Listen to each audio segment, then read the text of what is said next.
She looked at me with a shaky smile and whispered, "I'm not too old to be wanted, am I?" In that moment, I realized she wasn't asking the world, she was asking me. I met her on a day that should have been ordinary. The kind of day you move through without remembering a week later. But she made it unforgettable. She wasn't loud, she wasn't trying to draw attention. In fact, that was the first thing I noticed, the way she seemed to exist just slightly apart from the noise around her. People came and went, carrying their voices and their phones and their busy little dramas. And there she was, sitting by the window of the cafe, her hands curled around a ceramic cup, as if she was listening to a conversation no one else could hear. She was older, I could tell before I even saw the soft lines around her eyes. But that wasn't the first thing that struck me. It was the way she carried herself.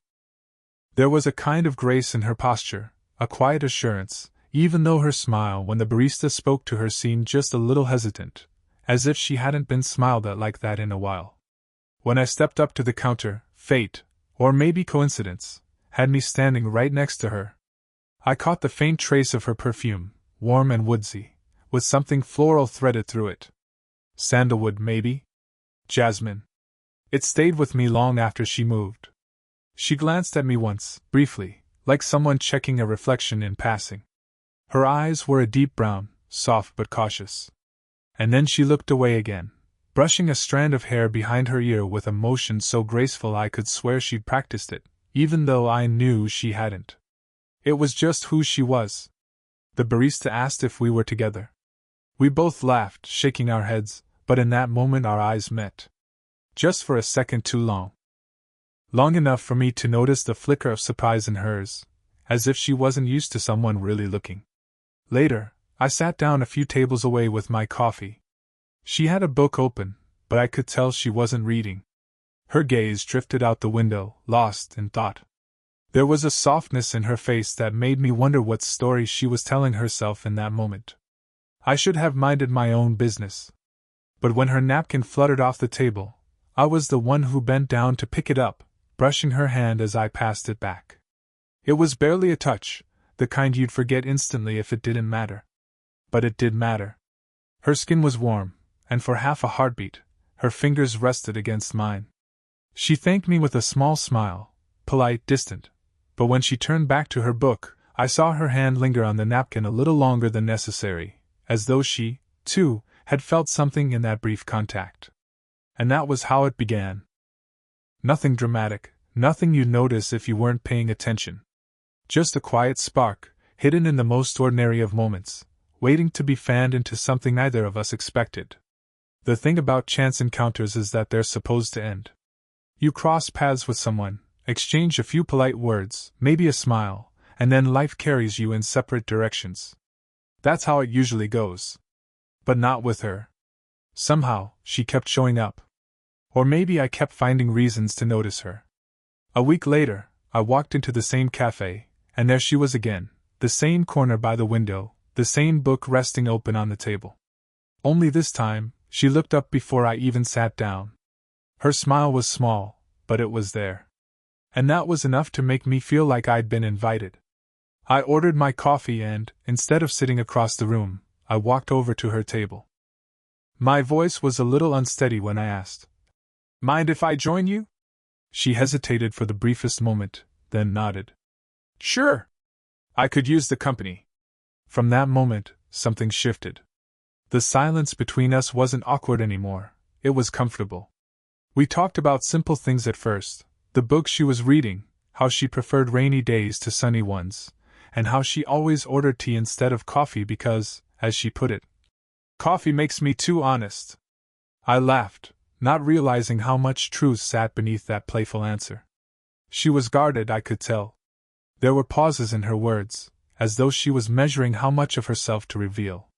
But when she did open up, her voice softened, and I found myself leaning in, not wanting to miss a single word. One evening, the weather gave us a perfect excuse to linger. Rain poured outside, blurring the street into a watercolor painting. The cafe grew quieter, the world beyond the glass fading into gray. We sat there, the glow of the dim overhead lights turning everything warm and golden. Her hand rested near mine on the table, close enough that I could feel the heat radiating from her skin. I didn't move, I didn't dare. But the space between us felt charged, as if all it would take was the smallest shift, the briefest touch, to change everything. She brushed a strand of hair behind her ear, her eyes flickering to mine before darting away again. I caught the faintest hint of pink rising in her cheeks, and for the first time, I wondered if she felt the same unspoken pull I did. We talked until the cafe lights dimmed, a quiet signal that it was closing time. Walking her out, I held the door open, and she gave me a look I'll never forget. It wasn't dramatic. It wasn't bold. It was something quieter, more vulnerable. The kind of look that said, "I'm not sure what this is yet, but I don't want it to end." That night, as the rain tapped softly against my jacket, I realized something. She wasn't just a woman I noticed once in passing. She was becoming a presence in my life. A familiar rhythm. A quiet anchor. And though either of us said it out loud, we both knew this wasn't the last time. It happened on a night that felt quieter than most. The cafe had closed early, and instead of saying goodbye at the door like usual, she surprised me by asking if I wanted to walk her home. I said yes before I even thought about it. The streets were damp from an earlier rain, lamplight pooling on the wet pavement like fragments of gold. She walked just a little ahead of me, her scarf tucked tightly around her neck. For a while, we filled the air with easy conversation, books, movies, even little jokes about how terrible both of us were at cooking. But as the walk stretched on, her voice grew softer, and the pauses between her words stretched longer. When we reached her building, she didn't go inside right away. Instead, she leaned against the iron railing of the front steps, looking up at the night sky as if searching for something hidden there. I stayed beside her, waiting, not wanting to break whatever fragile thought she was holding. And then, almost out of nowhere, she said it. "You know," she began, her voice just above a whisper, "there comes a point when people stop looking at you. Not the way they used to." I turned toward her, trying to read her expression, but she kept her gaze fixed on the sky. "Men my age," she continued, "they don't even glance twice. Younger ones, they see me as, what? Someone's older sister, or someone who used to matter. It's like I disappeared without anyone noticing." Her hand toyed with the edge of her scarf, tugging at the threads. And then she said it, the words tumbling out before she could stop herself. "I'm not too old to be wanted, am I?" The question hung in the air like a raw nerve, delicate and painful. It wasn't vanity I heard in her voice. It was something deeper. A quiet ache. A fear of becoming invisible. For a moment, I didn't know how to answer. Not because I didn't feel anything, but because I felt too much. I stepped a little closer, lowering my voice so it would carry only to her. "You're not invisible," I said. "Not to me. The truth is, I notice you more than anyone else." She finally turned to look at me, and the vulnerability in her eyes nearly undid me. She was strong, graceful, self-possessed, but in that moment, I saw the woman behind all of it, the one who just wanted to be seen, wanted to matter. Her lips curved into a faint smile, though it trembled at the edges. "You don't have to say that. I'm not saying it because I have to," I replied gently. "I'm saying it because it's true." For a long moment, we just stood there. The city hummed quietly around us, but all I could hear was the soft rhythm of her breathing. When she finally whispered, "Thank you," it wasn't casual. It was the kind of thank you give someone who's touched a place you didn't think anyone else could reach. That was the night I realized she wasn't asking the world that question. She was asking me. And I knew, deep down, I'd spend as long as it took proving the answer. After that night, something unspoken lingered between us.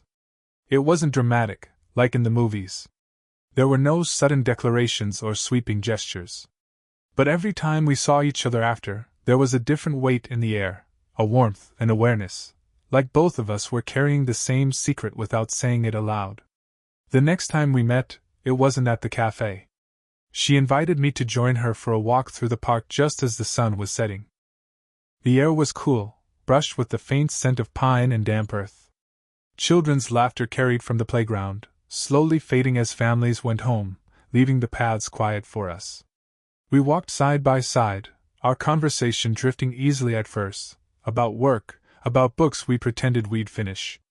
But underneath the small talk was a pulse, steady and insistent, reminding me of the words she'd spoken before. I'm not too old to be wanted, am I? I couldn't shake it, and I don't think she could either. At one point, she stopped to watch the light flicker across the pond. The surface reflected the sky in swirls of orange and pink, and the breeze carried a cool shiver across the water. She rubbed her arms against the chill, and without thinking, I slipped off my jacket and draped it over her shoulders. She froze for a moment, startled, before looking up at me with a faint smile. You didn't have to. I wanted to, I said softly. Her hand rose to adjust the jacket, but instead of letting go, she let her fingers brush against my arm. Just a second. Barely enough to notice. But I felt it, the warmth of her skin, the hesitation, the way she didn't pull back as quickly as she could have. We kept walking, the silence between us heavier now, but not uncomfortable. It was charged, full of all the things either of us dared say. She asked me then, almost casually, why I spent time with her. You could be with someone younger, she said, her voice quiet, almost testing me. I thought about my answer carefully. You make me feel steady. Like I'm actually listening, not just talking to fill the silence. That doesn't happen often. For the first time, I saw her cheeks flush. She turned her face slightly away, but not before I noticed the way her lips curved into the faintest smile. The walk ended with us standing outside her building again. She lingered, her hand still holding onto the edge of my jacket as if reluctant to give it back. Finally, she pressed it into my hands, her fingers brushing mine deliberately this time. Thank you, she said again, not just for the jacket, but for something larger, something she couldn't quite put into words. That was the moment I knew the shift had happened. Quiet, unannounced, but irreversible.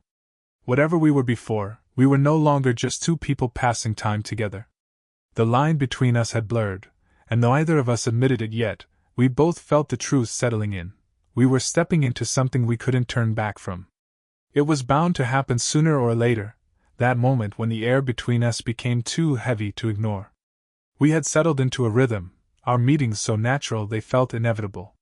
Sometimes at the cafe, sometimes in the park, and more recently at her apartment, where she'd invite me in for tea after our walks. Her living room was warm, lit by a single amber lamp in the corner, the kind of light that softened everything and made the world outside feel far away. That evening, we sat close, closer than we ever had before. A quiet playlist drifted through the speakers, and the steam from her cup curled upward like a ribbon. She laughed at something I said, but the sound caught halfway, her smile faltering into silence. Her eyes lingered on mine just a second too long, and suddenly, it wasn't just laughter holding us there. The pause stretched between us, thick with something unnamed. I felt it in the way her hand rested on the cushion, so close to mine that the heat of her skin bled into me. I could have closed the distance in an instant, but I didn't. And she didn't either. Instead, she rose abruptly, carrying her cup to the kitchen counter. I followed her with my eyes, watching the curve of her shoulders, the way she leaned on the counter, as though steadying herself. When she finally spoke, her voice was low, almost strained. This isn't right, she whispered, more to herself than to me. I swallowed, unsure if she wanted me to answer. Why not? She turned then, arms folded tightly as though she needed the barrier. You're young. You should be out there with someone your age. Not sitting here with me, in a living room that feels too quiet most nights. I wanted to tell her she was wrong. That I didn't care about numbers, that what I felt when I was near her was louder than anything I'd ever felt with someone younger. But the words stuck in my throat. She must have seen the conflict in my face, because her expression softened, even as her words stayed firm. You don't understand, she said gently. I can't be the one who keeps you from what you're supposed to have. The ache in her voice cut deeper than her words. She wasn't pushing me away out of pride. She was pushing me away because she believed it was best for me. I stood then, moving toward her slowly, careful not to break the fragile space she had created. When I reached her, I didn't touch her. I simply stood close enough for her to feel my presence. You're not keeping me from anything, I said quietly. Being here with you, It feels like the only place I'm supposed to be. Her lips parted slightly, as though she might respond. But then she shook her head, a faint tremor in her breath. Don't make me believe that, she whispered. And just like that, the wall between us returned. She walked me to the door, her smile polite but her eyes unreadable. When I stepped into the night, I carried with me not just the warmth of her home but the tension of what almost happened, and the ache of knowing she was holding herself back. Days passed after that night, and I felt the distance she had carefully placed between us. She wasn't avoiding me, not exactly. We still spoke, still met for coffee or a walk, but there was a hesitation in her gestures now. A pause before she agreed to see me. A flicker of doubt in her eyes when our laughter came too easily. It was as if she'd built a wall overnight, one she believed was protecting both of us. But for me, it only made everything clearer. I didn't want the careful distance. I wanted her, the warmth of her voice, the honesty she tried so hard to hide, the quiet strength she carried even when she didn't believe in it herself. One evening, I found myself standing at her door with no plan except to tell her the truth. She opened it slowly, surprise flickering across her face. Her hair was pulled back, her sweater loose and soft, and in the dim light of her hallway she looked tired, not physically, but in the way someone looks when they've been carrying a weight too long. "Can I come in?" I asked. She hesitated, then stepped aside. Inside, the room smelled faintly of chamomile tea, though her cups sat untouched on the table. She perched on the edge of the couch, her hands folded tightly in her lap, waiting. I sat across from her, the silence stretching until I couldn't bear it. "You've been pulling away," I said gently. "I need to know why." Her eyes flickered to mine, then away. "Because I can't be that person for you." "What person?" "The distraction. The phase. The story you'll look back on one day and think, I was young and foolish, and she was just a mistake I made along the way." Her voice cracked on the last word, and she pressed her lips together as if she'd said too much. I leaned forward, elbows on my knees. "Do you really think that's what this is to me?" She didn't answer, but her silence was louder than any words. So I stood, crossing the small space between us, and lowered myself onto the couch beside her. Close enough that I could feel her warmth, but careful not to touch until she let me. "You're not a mistake," I said softly. "You're the one I wait all week to see. The one I can't stop thinking about, even when I try. You make me feel steady, alive, like I'm not just passing time but actually living it." Her breath trembled, and for the first time, she didn't pull away when I reached for her hand. My thumb brushed gently over her knuckles, and I felt the faintest shiver run through her. She closed her eyes, whispering, "You don't know how much I want to believe you." "Then believe me," I murmured. Not because I'm saying the right words, but because they're true. When she finally looked at me again, her eyes glistened with unshed tears. She didn't speak, but she didn't let go of my hand either. And in that silence something shifted, the wall she had built cracked, just enough for me to see the truth she'd been hiding all along. The night she let me stay was the night everything quietly changed. It wasn't planned. We hadn't spoken in weeks about what we were or where this was going. But after that moment on her couch, her hand finally resting in mine, something inside both of us softened. The battle she'd been fighting with herself, the fear, the hesitation, it didn't disappear, but it eased. Enough to let her breathe, enough to let me in. We didn't talk much that evening. Words felt unnecessary. Instead, we sat close on the couch, her shoulder brushing against mine as a movie played half forgotten in the background. Every now and then, I caught her glancing at me, as if to make sure I was really there, as if she still didn't quite believe I would stay. At one point, she leaned into me, almost hesitantly, resting her head against my chest. The moment her cheek touched me, I felt her body relax, a long, quiet exhale, as though she'd been holding her breath for years. My arms slid gently around her shoulders, pulling her closer, and I pressed my chin lightly against her hair.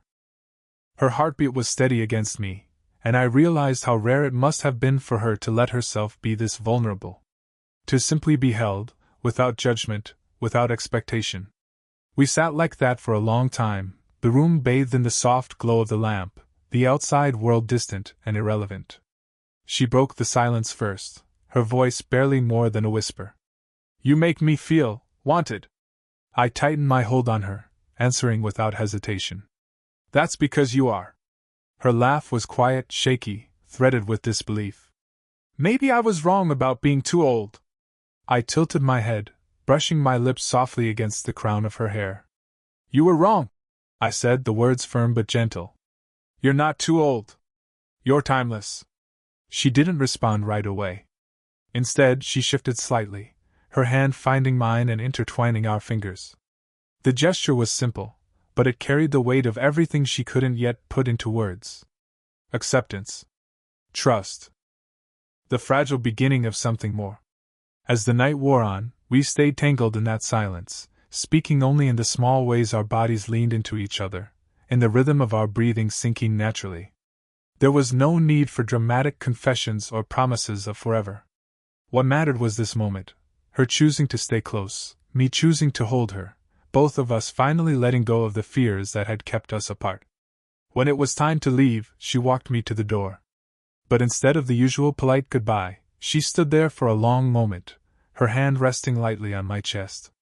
Her eyes searched mine, soft but steady, and then she whispered, Stay tomorrow too. It wasn't a question. It wasn't hesitation. It was her way of saying what we both already knew, that whatever we had begun, it wasn't ending here.